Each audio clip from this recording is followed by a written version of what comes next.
All right, so we've addressed drinking whiskey before, and Tim's going to walk us through how to drink it even more. In this case, better. Now, I had no clue, and again, we did some stuff, nosing, mouthfeel, and I learned about the barley being the meaty part of whiskey. And if it has a good percent of barley, that's where you get your enzymatic reaction that creates that pop, pop, fizz, fizz.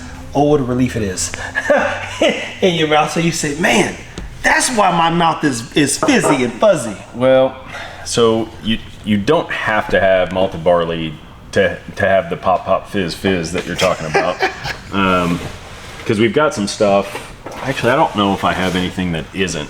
Most of our stuff is only like 4% malted barley. Yeah. We've got one mash bill, which you guys really liked, the golden grain. Oh, so man. that had 49% malted barley. So that was our highest malted barley content. God. And we've got some stuff too that I'm trying to find the right barrels, but we're gonna have some 100% malted barley. Maybe next year. Maybe it depends what I can find. But I want to make sure it's top tier quality before we release it, and that might take a couple more years. But So if you're walking them through even, the wheat, the grains, the barley, what's one of the things you look for in terms of drinking a rye? Because clearly it's going to be spice. You're going to get some spice out of that thing, and then sometimes you're not. I mean, Tim's changed our minds because you go, this is what? And even knowing that was barley, you go, I actually didn't get the mouth filled. When you think about it, I got more of the flavor, and it was refreshing. It was so soothing. It was so soothing. So, this cup matters for what reason? yeah, so that would actually be kind of fun to try, to where we can line up 3 to 4 different types of glasses, and you could try the same whiskey. Now that I told you it'd be the same whiskey, I should have told you that, hey, these are all different. Tell me which one you like the best. Yeah, that'd be. And you would be like, oh no, not that one. Ooh, so that I like this. We'll do another episode with somebody who doesn't know what's going on. We'll do it with Q when he comes back, and I think we have some stuff poured, and it'll all be the same. But because they're different glassware, like, it's a different experience. It will change the whole flavor profile. It will change the flavor profile. So when you make your notes and you put it in this class to open it up, what are the things that you're hoping people taste when they're trying your whiskey blend?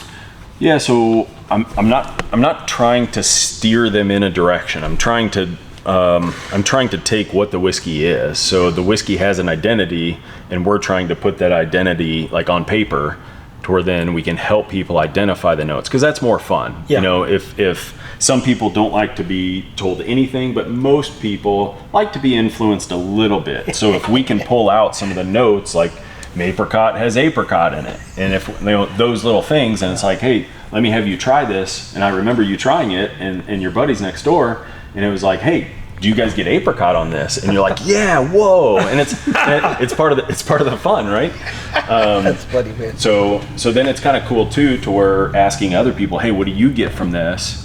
And then when they say something, and whether it's like Smarties or Lick-A-Maid or like all these things like from our childhood, like these childhood candies, it takes you back, and it's like, wow, I don't have anything that tastes like Smarties on my bar. I want this because, man, it takes me back. So I haven't heard Smarties in so long. Yeah, you'll have to ask Andy next week, because he's got some stuff that tastes like Smarties that it's like, okay, cool. Those are the hardest candies on earth, man. Yeah, it's. I think it gives you cancer. That's why they took it off the market. So he's nosing it right now, people. Yeah. Another thing we learned is you have a alpha nostril. So there's one nostril that'll smell more intensely, and then one that'll be. And sometimes that changes throughout the day. You'll breathe better out of one or the other. So yeah, it's really important for me when I'm nosing that I'm starting the tasting process with my nose. So yeah, I get way more fruit on my left one than I do the right. Yeah, so I'm getting more of the caramels and vanillas on my right, and then more of the fruit on the left. But yeah, that's a must. And doing it, I mean, I like these glasses, and I try to be consistent that I'm always trying it out of this glass first. I might like another glass different for whatever whiskey that is. Like if it's a higher proof, like Hugh just had 143.3 proof that he brought over here.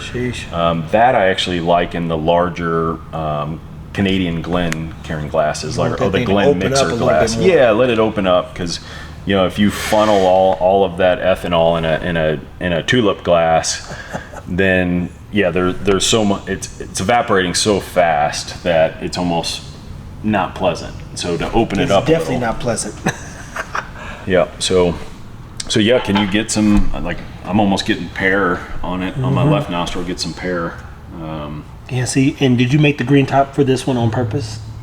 Of course we did. Yeah, no, I can smell it. It does smell like a green apple. Yep.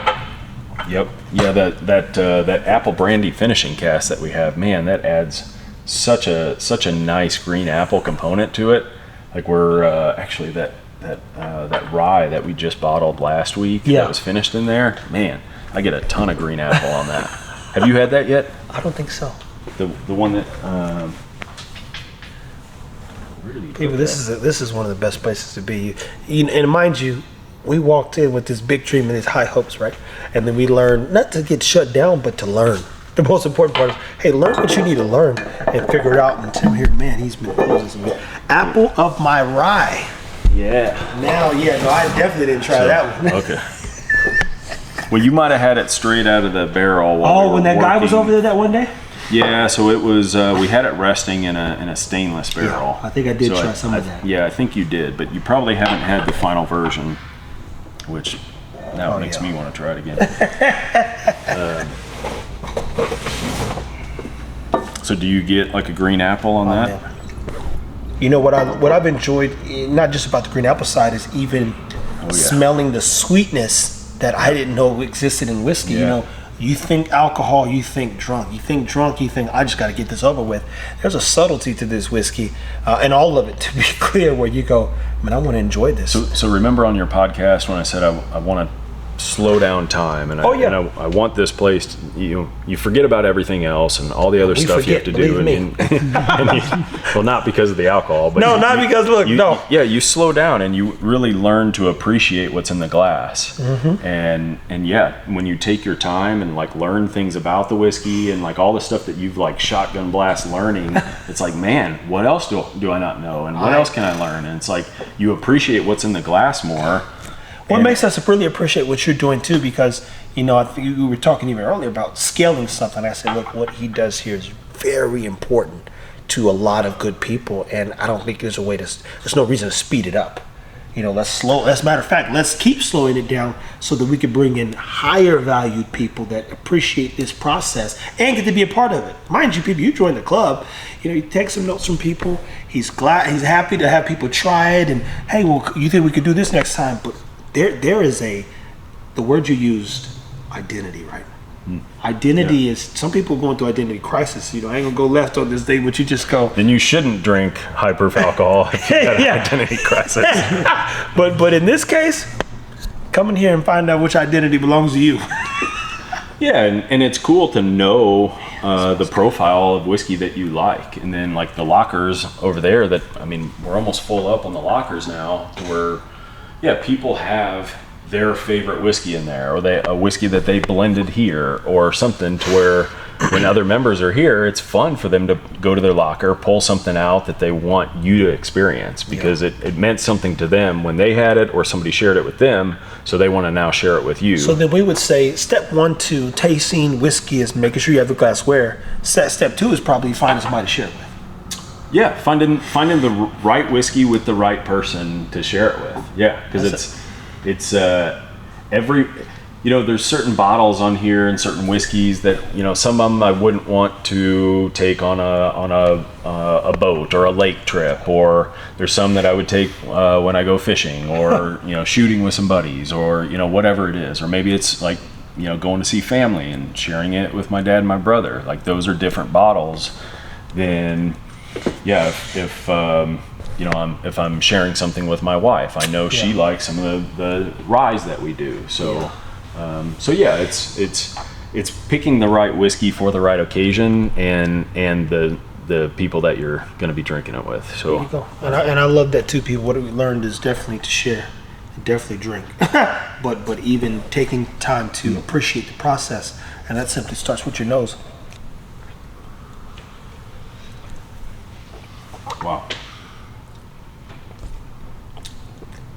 Man, that is a flavor explosion. Holy moly. And it is. It's more. I haven't had anything today, so you go, wow. Yeah, for that to be your first drink, and it's my first drink today too. Yeah. It is so bold and flavorful. It is impactful. If you wait about 30 seconds, and then try another sip, and then nose it, the apple's really gonna shine through. And it's crazy when you start talking about how it finishes in the mouth. Even top part of my lips, a little spicy, but then you can feel the apple slowly work its way to the back of your tongue. Yeah, it's a good observation. That is interesting. Yeah, like when we did the run for the roses for the Derby, that was one. You take one sip and it's like, wow, this is really good whiskey. And then when you nose the glass after the first sip, that's when people were getting like figs and like all this stuff that it changes in the glass. So yeah. And I'm saying, and even now I'm smelling the apple, but you smell like a little caramel more. That's crazy what pacing yourself does in this particular space, and I've enjoyed every last second. And mind you, part of us continue to update information on, hey, well, we talked a little bit about drinking before, but let's create a step process. And I think the most important part, what I've learned, and even in being in here, I'm the guy with the camera most of the time. Shout out to Jamarcus behind the camera. But those people are like, hey, you want to try this? Tim brings, hey, you want to try this? You go, man, these are some nice people. These are some nice people, but it's good stuff. And you're learning about Scotch. Yeah, it's almost like the whiskey community is so nice that they make you like, ask like questions, deeper questions. Like, hey, what makes you so nice? Why are you so generous with your whiskey? Like, tell me, like, who are you? Like, and then that just kind of starts a really cool friendship. Yeah, and that thing I think we all need more of people. So, what would you say step 3 is then? We got step 1 and step 2. What's step 3 when you're drinking whiskey? So, I really like to see how long the finish lasts. Yeah. So I'm counting. So after I swallow, then I'm counting in seconds how long I can still taste it. And then that kind of tells me complexity of the whiskey. That tells me how long the finish is. So sometimes you'll almost see me like counting with my hand, and I'm doing this, and that means don't talk to me because I'm trying to keep track of how long the finish is. Reminds me of that Brad Pitt movie. Like, I'm going to go to the movie route again. You remember in it's like the World War Z. And you always pick these weird movies I've never seen before. But when he's like, he goes to the edge and he's counting when the zombie person changes, then he applies to himself. So he's always running numbers in his head so he can prevent disaster. It's a good movie. Go see it. Yeah, it's just like World War Z. Yeah.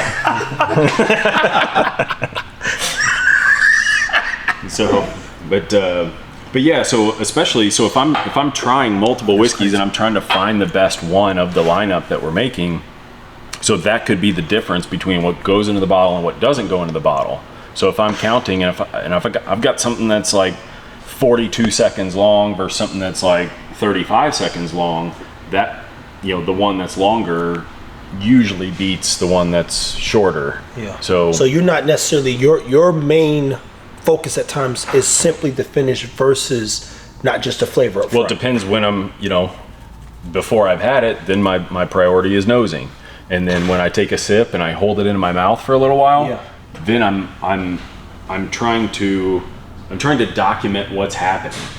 And in the flavors that I'm getting, does that change over the 5 seconds that I'm just kind of holding there? Or, I might swish it or I might chew it. Have you ever heard of the Kentucky Chew? No, I've never heard of that. Okay, so that's I don't know if it was Booker No or one of those guys from Jim Beam, I think, kind of coined the term Kentucky Chew because they would chew the whiskey. So they would get high proof whiskey, they would take a sip, and they would chew it. And if you take really high proof whiskey and you do that, it agitates it, and it's not an enjoyable experience. So, but so hey, 120 and up, don't do it. It kind of depends on the whiskey. So, I mean, I've got some stuff that's 120 that's super smooth that you could chew it all day long, or I've got some stuff that it still needs a few years, and if you chew that one, it's like even if it's 110, you're not going to be happy. So. Interesting, the Kentucky Chew. Well, we're gonna have to chew on some whiskey. I never heard about that one.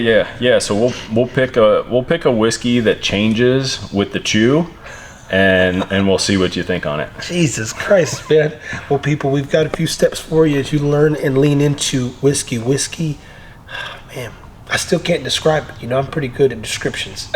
And when you're walking through this process, as you're teaching us about the drinking, the tasting, the smelling, the sharing, the caring, the learning, the loving, the living, and then the slowing down of time, putting the right energy and effort out there and intent and just aligning with other people with like minds, you go, man, this is crazy. What's cool is like the longer you hang out here, Yeah. the longer or the more you'll think, oh man, I've got this thing coming up, or I've got this trip, or I'm taking this vacation, and then you're like, man, it would be really great to have a whiskey like this on this vacation. So then it's like, okay, now we can make that for you, Yeah. or you can come in and blend that. And now you're making the specific whiskey that you thought about in your head, and now it's going from just a concept to now it's in the bottle, and now you're on vacation. So it's pretty cool. That is crazy, people. Listen, stay tuned. Thank you as always for watching. That's good, man.